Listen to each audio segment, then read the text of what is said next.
Oh, greetings one and all. Robert Aloysius Brendan Maguire Esquire, better known as Rab, formal mental bam and ladies man, known to all and sundry as Sturton's finest son. Straight A's all the way, amigos. Local lad done good. Even made the front page of the Sturton Standard, so I did. Clever clogs. Cracks Cambridge. Not the C word usually associated with my good self, but there you are. Cambridge troops. That's University of Cambridge, by the way. They wanted me to be the coxswain for their own team in the boat race. Coxswain. But the thing is, you can take the boy out of Sturton, but you can't take Sturton out of the boy. It's all about what's in here. Not just in here. And what's in here? Ayrshire, my friend. All the way through like a stick of rock. I spent many a glorious days at the walls swallowing Sturton's finest intoxicant. Mad Dog 2020 for the shelves of Iqbal's Emporium. Quaffing espresso martinis with Binky and Tarquin at the Cambridge University Union was never going to sit easy. So here I am, back in Sturton. Do I think I've failed? Nah. The hallowed halls of Academia aren't for everyone. It's all about making the best of your own life. Finding what makes you happy. And what makes me happy? Well, that's an interesting question. For me, love is what makes the world go round. Love is a many splendid thing. Love changes everything. All you need is love. Ba-da-da-da. People might think I'm a hardcore bam with a pong-shong for the ladies, but it's not like that for me anymore. Nah. So who is this goddess that has tamed the lover man, that has stolen Rab Maguire away for the ladies of Ayrshire? Norma. Wee Norma Gordon. Virginia Lola Brigida of Sturton. At one time, Vera Iqbal was the only one for me, but I gave her a chance when I asked her out in her dad's shop that day and she rejected me. Turned me down. So, she's lost her chance. I pissed all over her chips, so to speak. Aye, Norma is the only one for me. I'm not saying it's not complicated, it is. But did the path of true love ever run smooth? See, she has a wane. That's not actually a problem in itself. I'm no that shallow. And wee Pocahontas is a wee doll. She really is. I take her in a packet of pink shrimps when I go. Norma thinks that's dead sweet because I love pink shrimps. Well, truth is, I went right after them and Vera knocked me back in that time in the shop, but my mum keeps buying me them and I haven't the heart to tell her. But you see, wee Pocahontas is actually my niece. I know, hillbilly. My rat bag wee Brea had been chasing Norma for months when I was away at the uni, and Pocahontas, well, she's his. So, judge away, feel free. Your judgment defines you, not me. We're happy, we love each other, and we're getting married. That's right, we're engaged to be wed. And what does the wee un call me? Da? Uncle Rab? No, she calls me Shrimpy, and that's quite alright with me. When boys talk to my friends, it's all, you're so pretty, you're so cute, please go out with me. And then when they talk to me, you're so funny. That is the story of my life. Wait, don't get me wrong, I like being funny. I love it, in fact. Funny is a lifetime skill. Funny lasts. Funny is forever. Being funny is personal. You're either funny or you're not. Humour's not something that you can buy. Well, I mean, you could probably buy like a joke book or something, but it's all in the delivery. I suppose you can't buy beauty either, can you? Oh, no, you can. Nose jobs, fillers, Botox. You can practically change your whole appearance. Look at that human Ken doll guy for a start. Okay, between me and you, I kinda have been using my humour as a defence mechanism lately. Like Chandler from Friends. How you doing? No, that's Joey. Could I be any more wrong? See? Funny. Maybe I am. I don't know. Being self-deprecating, is that the right word? I really don't know. Anyway, it's my go-to position. Say it before they do. Again, don't get me wrong, I am not the class clown. I just find humour in everything. Funny in everyday, ordinary things. Observational humour. Apparently. Or at least that's what my drama teacher used to tell me. Oh, did I not mention? Yeah, I like drama just a wee bit. To be or not to be? No, seriously, I mean it. Just a little bit. Come let's make them. Okay, maybe it's a bit more than like. When auditioning for roles in pantomimes and everything, I would dream of being told that I was going to be Cinderella or the fairy godmother or a leading lady. Just imagine. Cinderella waving graciously from her carriage in her beautiful blue ball gown, layers of chiffon floating gently around me as I glide across the stage, granting wishes to all. But as I stood in the wings dressed as a bottle of Heinz tomato ketchup, after being cast hundreds of times as the chubby comic relief, as I like to call it, I kinda just had to accept the fact that that dream was not gonna happen, and that I had a face for comedy. But you know what? After I accepted that, I loved it. I might never get the final bow in pantomime, but I'm okay with that. You watching, ask yourself, when you watch a movie, or a TV show, or a play or a musical at the theatre, who do you always go away remembering?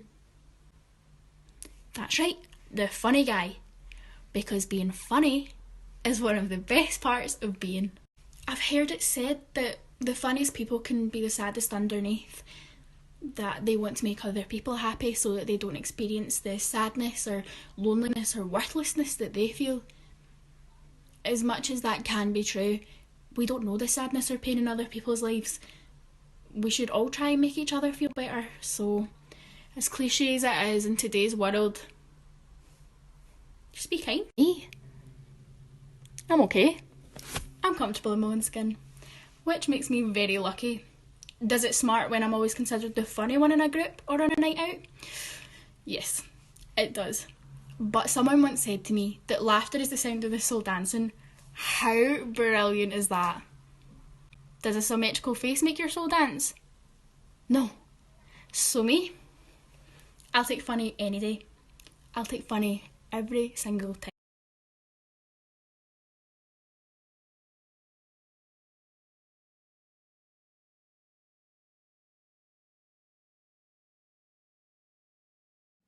I always thought he'd go into acting. My wife and I met through amateur drama, and we kept it up all through our marriage, even when he came along. So he was around theatres from the very beginning. Then when I was cast as Richard III, I got him into the show as Clarence's son. Tell me, good grandam, is our father dead? I don't know whether it was just instinct or whether he'd learned from watching us, but he brought the house down. Only 4 or 5 lines, and he'd half the audience in tears. Even got a mention by the critic in the local paper. I asked him about drama school, but he wasn't bothered. So I let it drop. Trouble is, we were never sure he was really bothered about anything at all. He did okay at school, just okay. Every parent's day, his teachers went on at us about how he had so much more potential. We tried, they tried, but he didn't, really. He was happy just to scrape by. But the video games, that was something else. He got the first one for Christmas one year. So long ago now, I can't even remember which one it was. Xbox or PS something. His mother chose it after months of him pestering, and quite frankly, that's the last we saw of him. Not really, course, I mean, he still went to school and we saw him for meals and this and that. But every evening he would disappear up into his room and that was that. After a while we stopped wondering when he went to bed or if he went to bed at all. As long as he made it to school, seemed in reasonable health, we put up with it and left him alone. There was one time I tried to get him to cut down on the time he spent online. I'd seen he had quite a lot of new equipment in his room and I wondered where it had come from. We gave him pocket money, but I was sure it wouldn't stretch that far.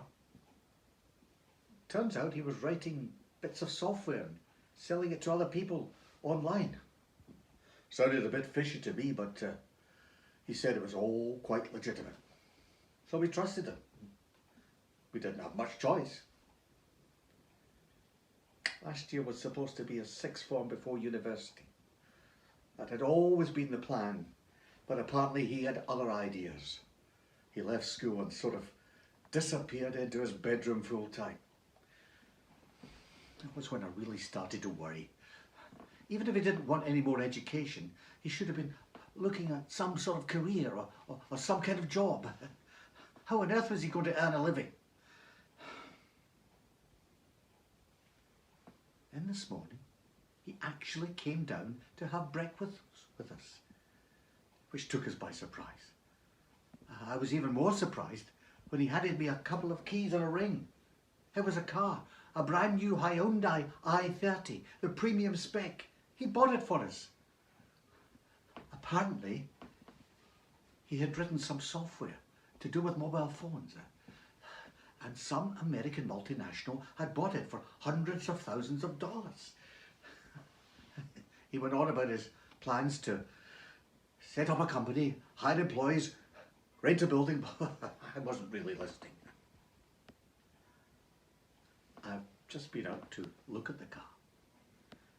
It's a lot different from anything I've had in the past. A dashboard full of flashing lights and electronics. I haven't the faintest idea what half of it's even for. I can't even find the slot where you put the key in. I suppose I'm going to have to ask him to talk me through it. But I don't like to interrupt him. He's just so busy, you see.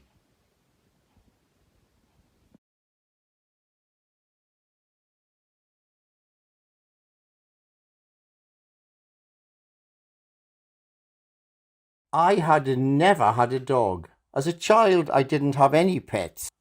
Not so much as a guinea pig, gerbil or goldfish. In later years, we did have a cat called Tootsie. He was a bit of a ladies' man, and one night when visiting one of them, he got run over. We buried him in the garden, and that was that. We never got another pet. Fast forward an eventful and happy life, and I retired and followed my heart across the Irish Sea and arrived in County Donegal to a home with 3 dogs. 2 with good Irish names, Paddy and Ulu, Ulu being the Irish for Ulster. Paddy was big and old and measured, and Ulu was younger and smaller and loads of character. But soon Paddy succumbed to old age, leaving Ulu and Gunnar. Gunnar was a pup and a German Shepherd Husky mix, and got his name as the family are all very keen Arsenal supporters. And so, the morning after I arrived, top of my bucket list was exercise. I was unfit, overweight, and totally exhausted. So as Olu had a bad leg, Gunnar and I took to the ivy-clad, tree-lined lanes and deserted beaches of Donegal. And as they say in Donegal, it was grand. Fast forward a few months, and one night the family, out of the blue, commented that Gunnar was a very obedient dog. So over the next weeks, I had a go at training him. All the guidebooks tell you that praise and positive reinforcement are what's needed to train your dog, and I did give him praise. But I have to say that the bits of sausage that I fed him as positive reinforcement when he was good seemed to work a lot better. But however we achieved it, before long Gunnar was well trained, and over the years he's faithfully followed me as together we've clocked up the miles in all the weathers that Donegal could throw at us. He's strong, needs exercise, and loves his walks and sniffing around in the hedgerows, and I, now leaner and fitter. I was good for Gunnar, and Gunnar was certainly good for me. Then one evening the family were playing with him and they asked for a paw. Gunnar duly obliged, but it occurred to me that I'd never trained him to give me a paw. The next day, while out walking, I brought Gunnar to heel, sat him and asked him for a paw.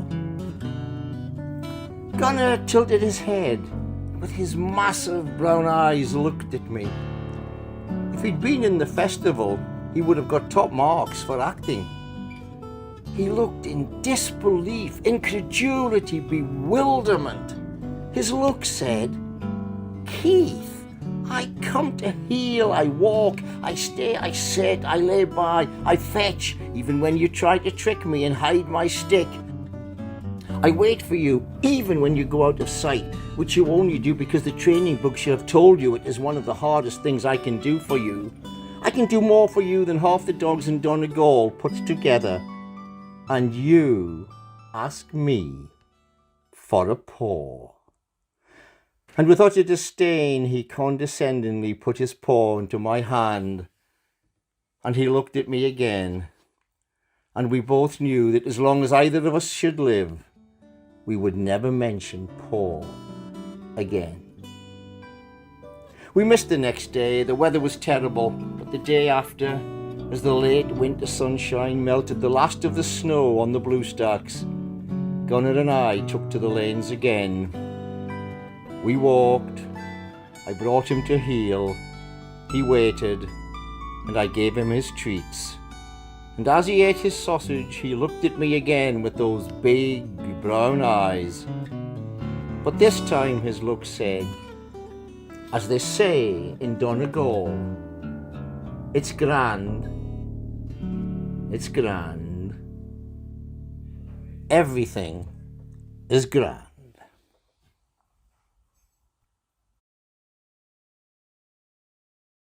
Day 287. Or is it 97? I can't remember. Don't know what to talk about today. Every day seems to have merged into one. It's kind of weird. I went to the shop the other day to get things and the shop seemed busier. It might just be me noticing things more. This guy was walking towards me in the aisle and it was like a panic that he was getting too close. So I moved out of the way and nearly fell into the toys. It was kind of funny. This woman looked a little pissed off that I'd touched the potatoes to stop me falling. She was like so disgusted that I'd touched them. Like, what else was I supposed to do? Just face plant into the potatoes and wriggle my way out like some sort of armless snake and slide onto the ground? I did end up buying those potatoes.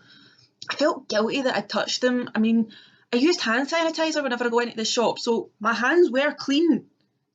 Still, I thought it would be best. I don't even eat potatoes that much. And now I have this 5 kilo sack, so if anyone is watching this, please send me some potato recipes.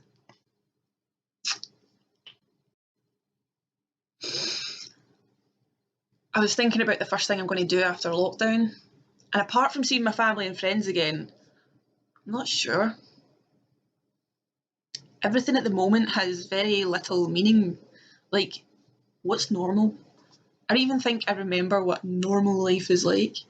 Normal for me was get up, go to work, come home, Netflix, then bed.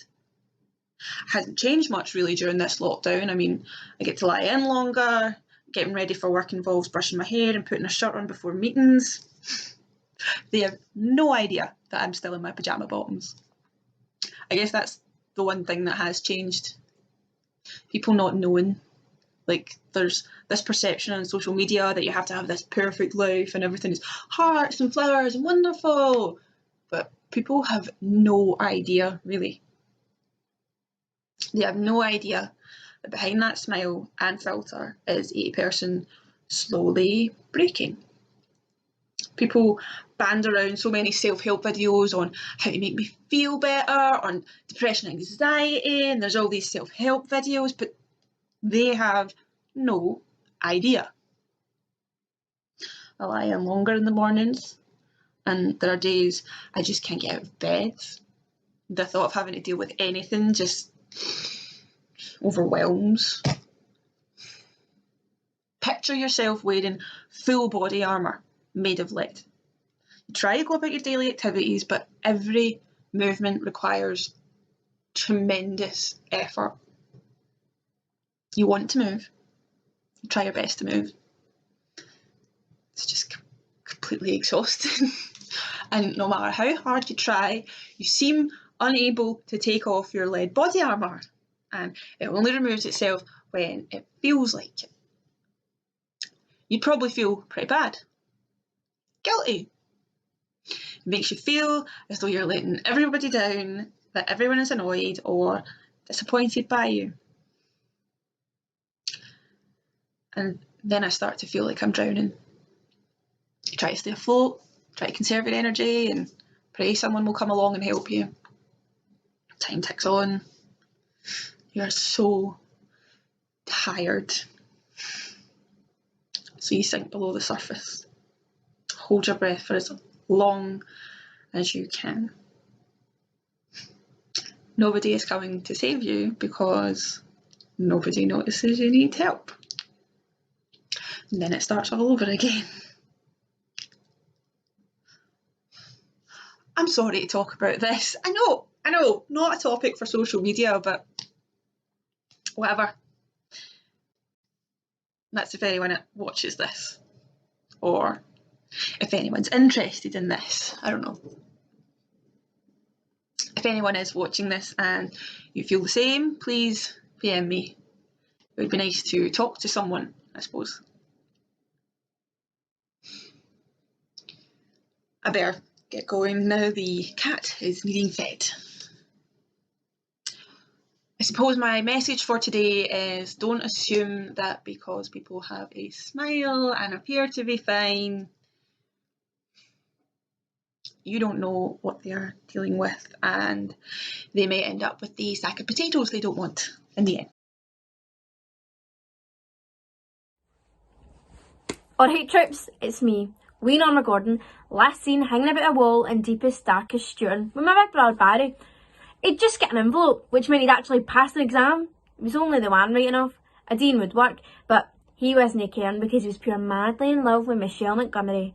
Last seen winching the face off each other at the aforementioned wall.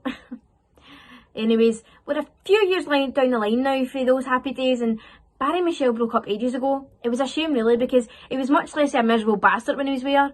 All he does now is mope about the house with a face on him, being dead dramatic. He's doing my head in. I keep telling him, Barry, there are plenty more fish in the supermarket, but no, Michelle is the one. She was a love of his life.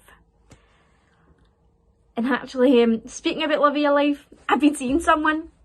Oh man, I really like him, but it's pure complicated and a wee bit of a redneck, but he's great. I think he is. He's funny, he's clever and all. He went to Cambridge for a while, but he decided that Sturton and Ayrshire College was a better option. And he treats me like a princess. And nobody's ever treated me like a princess before. Never. So aye, that's how Robert Maguire, Mad Rab, Mental Bam and Ladies Man, in his own words, has totally swept me off my feet. I'm mortified though, it's so embarrassing. Do you know what, actual? Mind he tried to chat up Vera Iqbal in the shop and came out with a £10 mix up instead. Total roaster, man. And then he get caught, nearly get arrested for dealing when he had mad ass hash in his pocket. Tube, man. But he's changed. He has. I know they say a leopard can't change their stripes, but he has. I promise. He's kind. He looks out for me. He's alright, but you see, it's complicated. It's Trevor. You see Rab's brother? Honestly, I don't know what I was thinking. I don't. It might have been that half bottle of bucky I tanked before that night. I was helping Barry drown his sorrows, you know, like a good sister. We were pushed. And Trevor had been after me for ages. And you know what a bit of smooth talking and a half bottle of bucky can do to a girl? It's irresistible. But aye, Me and Trevor Maguire. Fuck's sake, Trevor Maguire. Honestly. Oh, hold on.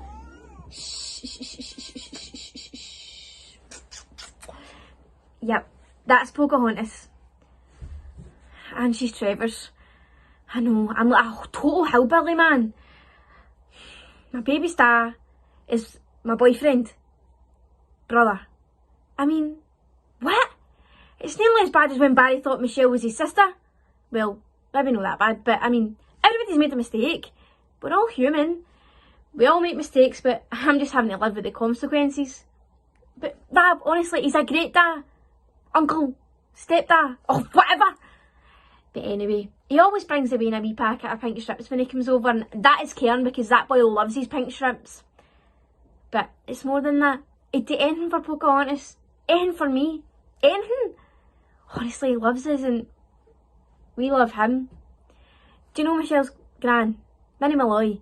You know, her name still totally sounds like a film star, but she died not that long ago. And I visited her before she died.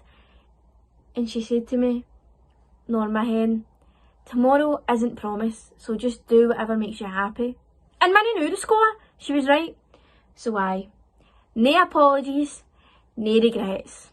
Norma and Rab forever!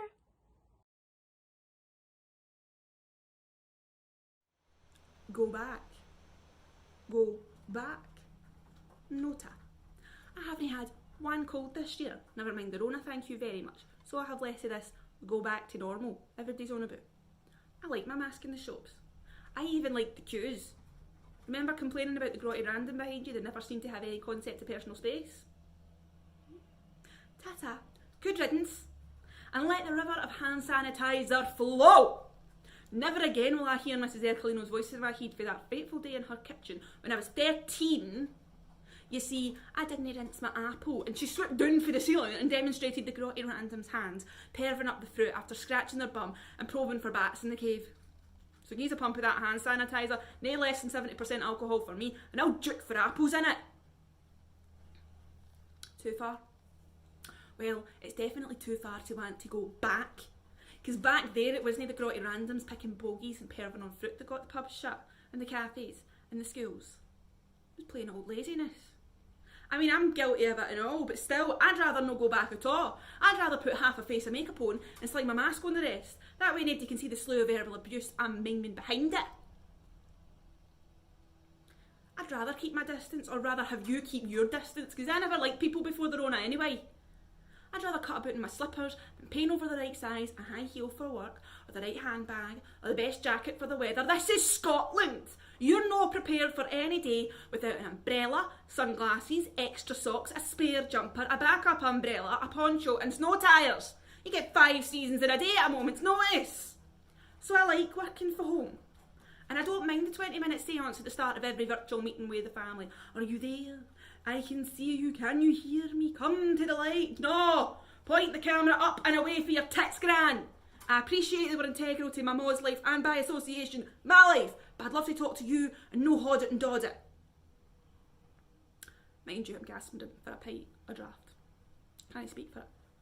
Cans and bottles just aren't the same. And I enjoy a walk, but I'd kill for a barista made coffee with a paddle. Just for a change of pace. Don't get me wrong, my coffee's fine, but it's like pieces. They taste better when somebody else makes them. But that doesn't count as going back.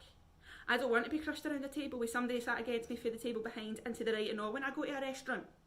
Give me my space and my hand sanitizer, and see if you've got a cold, keep that away from me and all. I don't care if it will kill me, I'd rather not have hankies trailing my path through the flat all week. To the bed, to the bathroom, to the fridge, and that's it, mind you, but still, no ta.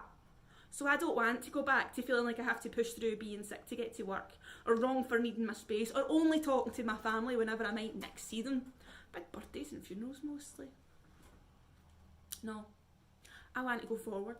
With clean hands and no questions when I'm wearing a mask to keep my germs to myself so nobody else gets sick. And I want continued personal space. I want to sail on the river of hand sanitizer with a boat full of fruit for the shops, excellent Wi-Fi, and adorned with face masks into the future where I never get another cold again.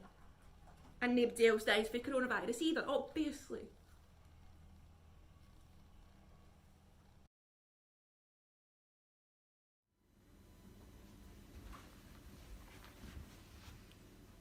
That's him. Finally asleep.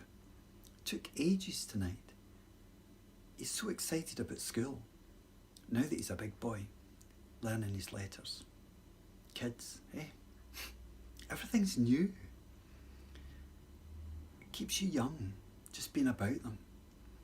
For all that you're shattered looking after them. Still, I wouldn't have it any other way. As soon as I saw him, that wee shy face keeking out at me from the photograph in the Bernardo's file, I said to my husband, that's the one. And he is. I'll give him another minute, then I'll go in and get the clothes for the wash. I crept out as soon as his wee eyes closed. He was still clutching the alphabet book. Bless. I know it off by heart now. We've read every page, every day, over lockdown. A is for apple. Braeburns I like. Crunchy. Golden delicious. Oh. B. Bus. First time I took the dog on the bus, it was a filthy day and he's such a mud magnet. I thought they'll never let us on. The driver stopped the bus, deflated it, or whatever you call it, took one look at the dog and went, "Oh, son." Everyone on the ground floor clapped him. C. Cats. Now, I do like cats. They say you're one or the other. But I don't know, because it was always dogs growing up. Hubby hates them. He had this girlfriend years ago. She had a Persian. He used to wake up every morning with it sat right on his face. That never lasted long. Edinburgh. D. Dogs are daft. Same difference. Hubby's out with them now. Now, some dogs and a few men are good company, but they both need house trained. E. They say elephants find us as cute as we do them. I think that's just lovely. F. Is it fish? Oh. See when you stop? I had a friend who was an air hostess. Immaculate grooming. I mean immaculate. She used to come round when she was back for a glass of wine. Sitting on the sofa, bright as a button, chatting away. I'd nip to the loo or check my phone. Sparkers. G.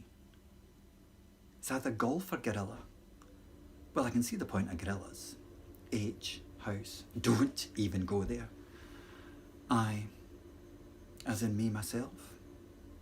I was a right tearaway when I was young. You name it, I did it. Or at least I thought about it. Who would have thought that I'd have been content with this? Just this? Just him and me and the dog and all this to do? I mean, don't get me wrong, hubby pitches in and I can speak my mind if there's a need to. But I need to get those clothes. It'll no be this in the morning, as my father used to say, because we need to get up early, get the breakfast cleared away so I can set up the kitchen table for his lessons. But hubby working upstairs on the desktop.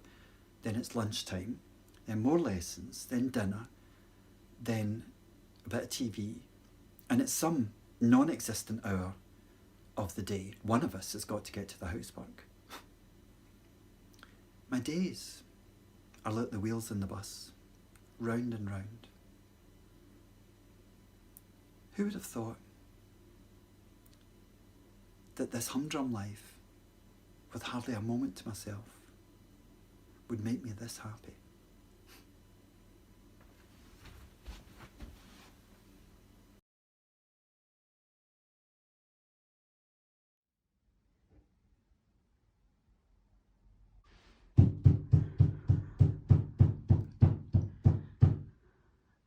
Oh, sorry. Oh, and sorry about the noise. They're knocking a wall down next door. Well, no, not next door as in actually next door. Next door to here in our spare bedroom, as a matter of fact. Fitted wardrobes. They seemed like such a good idea at the time. But that's where I went wrong. I saw this advert on Channel 4. Half price offer ends Sunday, so I rang them up. It's all so easy. A nice man came round a day or so later, measured up, gave me a quote, no problem. I chose the beach effect. Veneer, of course, but still nice. Oh, real wood, none of your plastic finishes. So anyway, they come to fit them. Suddenly, not so easy. Apparently, they struck a problem with the fitting. Something to do with the strength of the wall not being able to take the weight of the supports. I don't know the technicalities, but they seemed to know what they were doing, so I gave them the go-ahead to investigate further. I suppose I never thought it through. Henry and I, we got on okay at first. It was great in the early days when marriage was all fresh and new, when we were still making the effort. And then it settled down and became, well, ordinary. He was wrapped up in his work at the factory and I had my part-time job, and it all became, well, routine. Oh, and of course, there wasn't going to be any kids to upset the routine. Henry had a grown-up daughter from his first marriage, but he never saw her. And he'd had the snip, so that was that. Not that it was all that bothered, to tell you the truth. A few years went by and we got used to each other. And we rubbed along quite comfortably together. But the spark died. I thought to myself, what do you expect? You make your bed, don't you? Then, one evening, out of the blue, Henry announces he's leaving. Met someone else, apparently.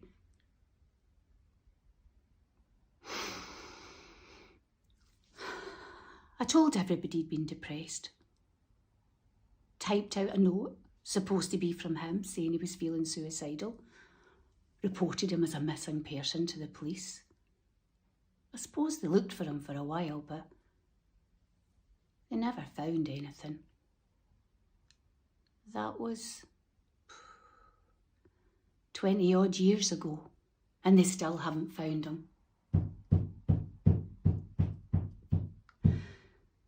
But they'll find him now, behind that wall in the spare bedroom, the false one I built all those years ago to hide his body, and the hammer I used on him. Like I say, sorry about the noise, but they'll no be long now.